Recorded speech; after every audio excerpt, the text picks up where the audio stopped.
ఏ బాటైనా పర్వాలేదంట, సమయంతో సాగటమే మన సింపుల్ సిద్ధాంతం.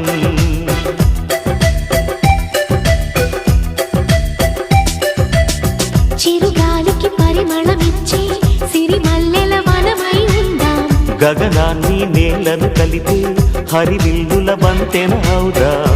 ఆనందం అంటే అర్థం మనమందా, ప్రతి పూట పాతై సాగే హుషారు సరిగమలో. ఎన్నో ఎన్నో రాగాలుండే సంగీతం కాదా, చల్లకి నవ్వుల కేరింత.